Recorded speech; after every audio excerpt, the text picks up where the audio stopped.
ഇന്ന് ഞാൻ ഉണ്ടാക്കിയിരിക്കുന്നത് സിമ്പിളായിട്ട് ഉണ്ടാക്കാൻ പറ്റിയ ഒരു പാവയ്ക്ക മെഴുക്കുവരട്ടിയാണ്.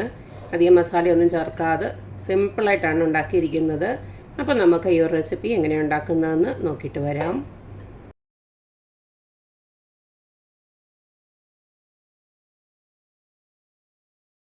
സിമ്പിളായിട്ട് ഉണ്ടാക്കാൻ പറ്റുന്ന പാവയ്ക്ക മെഴുക്കുവരട്ടിക്ക് വേണ്ടിയിട്ട് ഇതുപോൾക്ക് ഞാൻ പാവയ്ക്കയെല്ലാം കഴുകി വൃത്തിയാക്കി റെഡിയാക്കി വെച്ചിട്ടുണ്ട്. ഈ ഒരു പാവയ്ക്ക ജസ്റ്റ് ഒന്ന് അരിഞ്ഞെടുക്കുക. ഞാനിപ്പോൾ ഈ ഒരു രീതിയിലാണ് അരിഞ്ഞെടുക്കുന്നത്. നിങ്ങൾക്ക് ഇഷ്ടമുള്ള രീതിയിൽ അരിഞ്ഞെടുക്കാം. ഇങ്ങനെയാണ് അരിഞ്ഞെടുക്കുന്നത്. ഈ ഒരു രീതിയിൽ അരിഞ്ഞെടുക്കുകയാണ്. അപ്പോൾ ഈ ഒരു രീതിയിൽ ഇതെല്ലാം അരിഞ്ഞെടുത്തതിന് ശേഷം കാണിച്ചു തരാം.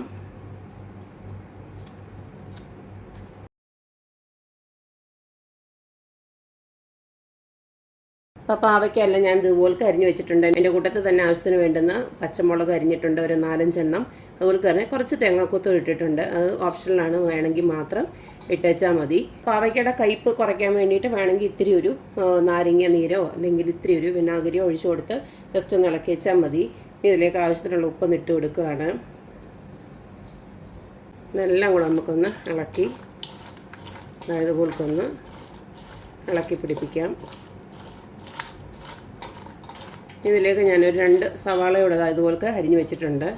ആദ്യം ഇതൊന്ന് ആവി കയറ്റിയതിന് ശേഷം മാത്രമേ ഞാൻ സവാള ഇട്ട് കൊടുക്കുന്നുള്ളൂ. അതുകൊണ്ടാണ് ഒരുമിച്ച് അരിയാഞ്ഞത്. എന്തായാലും നമുക്ക് ഇതാദ്യം ഒന്ന് റെഡിയാക്കി എടുക്കാം. പാവയ്ക്ക മെഴുക്കുവരട്ടി ഉണ്ടാക്കാനായിട്ട് ഇതുപോലെ ഒരു നോൺ സ്റ്റിക്ക് പാൻ അടുപ്പിലോട്ട് വെച്ച് കൊടുത്തിട്ടുണ്ട്. അതിലേക്ക് ആദ്യം തന്നെ കുറച്ച് വെളിച്ചെണ്ണ ഒഴിക്കണം.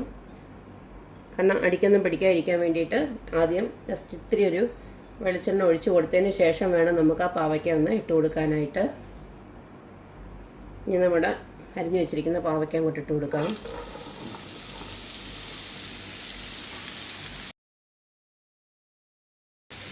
ഇതിന് ചെറിയ തീയിലിട്ട് നമുക്ക് അടച്ചു വെച്ച് ഒരു 10 മിനിറ്റ് ഒന്ന് വേവിച്ചെടുക്കണം. ഒന്ന് ആവി കയറ്റിയെടുക്കണം. ഇത് സെപ്പറേറ്റ് വേണമെങ്കിലും ആവി കയറ്റിയെടുക്കാം. ഇതിപ്പോൾ ഞാനിങ്ങനെ എളുപ്പമാർഗ്ഗത്തിൽ 2-3 പാത്രം ഒന്നും മെനക്കെടുത്തിക്കാതിരിക്കാൻ വേണ്ടിയിട്ട് ഇതിനകത്ത് തന്നെ ആവി കയറ്റാവുന്നേ ഉള്ളൂ. വെള്ളമൊന്നും ഒഴിച്ചു കൊടുക്കേണ്ട കാര്യമൊന്നുമില്ല. ഇതിന് നമുക്ക് അടച്ചു വെക്കാം. ഇടയ്ക്കൊന്ന് ഇളക്കി കൊടുത്തേച്ചാൽ മതി. ഒരു 10 മിനിറ്റ് അടച്ചു വെച്ച് ആവിയിൽ ഇതുപോലൊക്കെ നമ്മുടെ പാവയ്ക്ക വെന്ത് വന്നിട്ടുണ്ട്. ഇനി നമുക്ക് ഇതിലേക്ക് കുറച്ചും കൂടെ എണ്ണ ഒഴിച്ച് ഇതൊന്ന് മൊരിച്ചെടുക്കാം. കുറച്ചും കൂടെ ഒന്ന് മൊരിഞ്ഞതിന് ശേഷം മാത്രമേ ഞാൻ ഉള്ളി ഇട്ട് കൊടുക്കുന്നുള്ളൂ.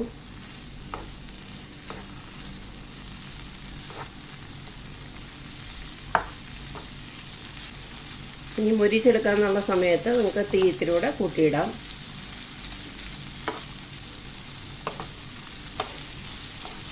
ഈ ആവി കയറ്റുന്ന സമയത്ത് ഇടയ്ക്കിടയ്ക്ക് ഒന്ന് ഇളക്കി കൊടുത്തേക്കണേ. 10 മിനിറ്റ് എന്ന് പറയുമ്പോൾ ഇടയ്ക്ക് 1-2 തവണ ഞാൻ ഇളക്കി കൊടുത്തിട്ടുണ്ടായിരുന്നു. എണ്ണ ഒഴിച്ച് കൊടുത്തോണ്ട് തന്നെ പിന്നെ നോൺ സ്റ്റിക്ക് പാനും ആയതുകൊണ്ട് അധികം അടിക്കൊന്നും പിടിക്കത്തില്ല. എന്നാലും നമ്മളിടയ്ക്കൊന്ന് ഇളക്കി കൊടുത്തേക്കണം. ഇതിത്തിരി ഒന്ന് മൊരിഞ്ഞ് വരട്ടതിന് ശേഷം നമുക്ക് ഉള്ളി ഇട്ട് കൊടുക്കാം. പാവയ്ക്ക ഇട്ട് കൊടുത്താൽ ഇതുപോലൊക്കെ ഒരു പരുവായി വരുന്നുണ്ടേ നമുക്ക് ആ ഉള്ളി ഉടങ്ങ് ചേർത്ത് കൊടുക്കാം.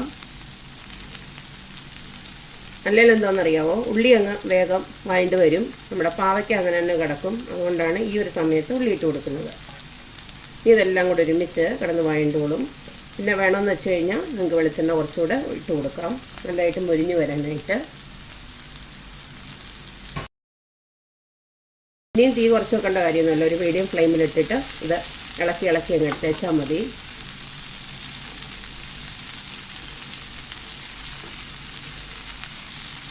ഉള്ളി ഇടാൻ ഇഷ്ടമില്ലാത്തവർക്ക് ഉള്ളിയൊക്കെ ഒഴിവാക്കി വെച്ചാൽ മതി. ഇത് തന്നെ മൊരിയിച്ചെടുത്തേച്ചാൽ മതി. നമ്മുടെ പാവയ്ക്ക തന്നെ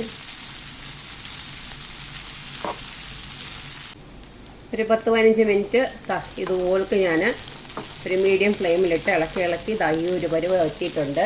കണ്ടില്ലേ, നമ്മുടെ പാവയ്ക്കയും അതുപോലെ തന്നെ ഉള്ളിയും ഒരുപോലെ ആയിട്ടുണ്ട്. അതുകൊണ്ടാണ് ഞാൻ പറഞ്ഞത് ആദ്യം ഒന്ന് പാവയ്ക്ക ആയതിനു ശേഷം മാത്രം ഉള്ളി ഇടാവുന്ന. നല്ല അടിപൊളി ടേസ്റ്റ് തന്നെ. അതിനകത്ത് ഞാൻ പ്രത്യേകിച്ച് മസാലകളൊന്നും ഇടുന്നില്ല.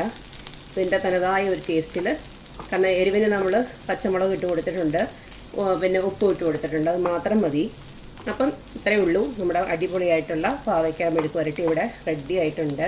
ചോറിൻ്റെ കൂടെ ഇതുപോലൊരു പാവയ്ക്ക മെഴുക്കുവരട്ടിയൊക്കെ ഉണ്ടെങ്കിൽ നല്ല അടിപൊളിയാണ്. പാവയ്ക്ക മെഴുക്കുവരട്ടിയും തോരനും ഒക്കെ കൂട്ടിയിട്ട് ചോറുണ്ണാൻ എനിക്ക് ഭയങ്കര ഇഷ്ടമാണ്. എല്ലാവർക്കും അതുപോലെ ഇഷ്ടമാണെന്ന് കരുതുന്നു. അപ്പോൾ എല്ലാവരും ഇതുപോലൊക്കെ ഉണ്ടാക്കി നോക്കുക, അഭിപ്രായങ്ങൾ അറിയിക്കുക. അപ്പോൾ എപ്പോഴും പറയുന്ന പോലെ തന്നെ എൻ്റെ റെസിപ്പീസ് ഇഷ്ടമുള്ള എല്ലാവരും please like, share and subscribe. അപ്പോൾ ഇനി ഒരു അടിപൊളി വീഡിയോ ആയിട്ട് വരുന്നവരേക്കും ബായ്.